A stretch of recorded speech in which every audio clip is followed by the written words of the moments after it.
There's a push on Capitol Hill to ensure all Americans have their voices heard through the For the People Act, but the legislation is facing a major snag that could potentially kill it. The Democrat-backed bill passed the House but is now stuck in the Senate. Designated Senate Bill 1, it faces a filibuster. The goal of the bill is to expand voting rights, change campaign finance laws, and limit gerrymandering, among other things. Joining us now to talk more about this is Michael Wines. He is a national correspondent with the New York Times. Michael, first tell us a little more about Senate Bill 1. What's at stake and why is it running into roadblocks in the Senate? Yeah. Well, when this bill first started out in the last session of Congress, it was basically a Democratic wish list. It was an effort to state what Democrats thought ought to be done to change the system. Since then, I think it's really become, in a lot of people's eyes, sort of an existential piece of legislation. The last election saw the president winning by 11,000 votes, 20,000 votes in some very big states.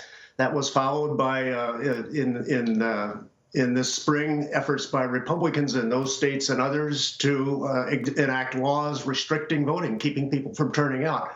So this bill has become, rather than just a statement, it's become an answer, a way to, in Democrats' mind, keep voting free, keep it open, keep it available to as many people as possible rather than being restricted. Some Senate Democrats oppose the potential changes. What are their concerns? Senate Democrats? Yes. Some of the Senate Democrats, I think, have concerns about some of the provisions that have nothing to do with elections. For instance, campaign finance reforms. They look at it as a free speech issue.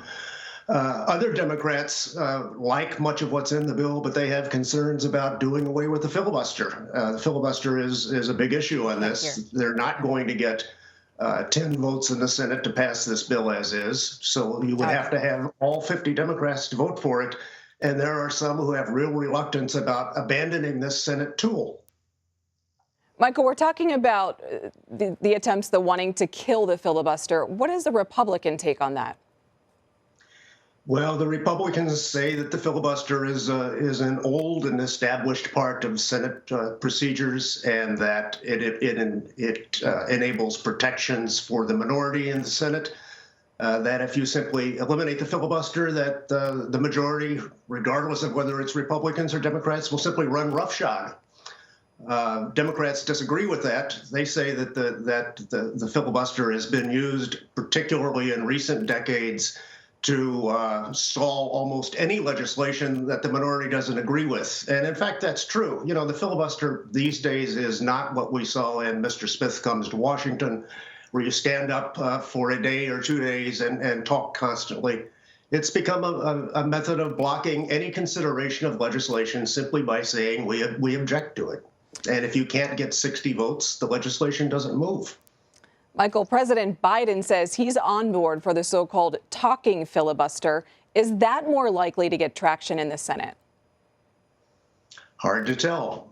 We still have some Republicans, Kyrsten Sinema in Arizona, Joe Manchin in West Virginia, perhaps others who have real doubts about this.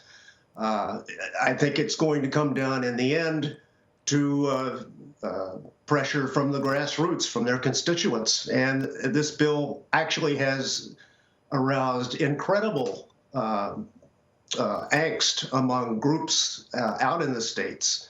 From Arizona to Georgia, groups like Indivisible, which were founded after President Trump took office, they've really become agitated about this, and they've started a nationwide campaign to try to persuade senators to push it, and if necessary, to modify the filibuster, perhaps, so that you can get this bill through.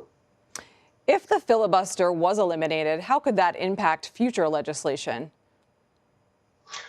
Well, the Senate Majority Leader, Mitch McConnell, had a speech on the Senate floor just the other day in which he said that if the filibuster is abandoned, he would start a scorched earth policy, that he would ensure that nothing in the Senate moved. He said you need a unanimous consent even to turn on the lights in the Senate.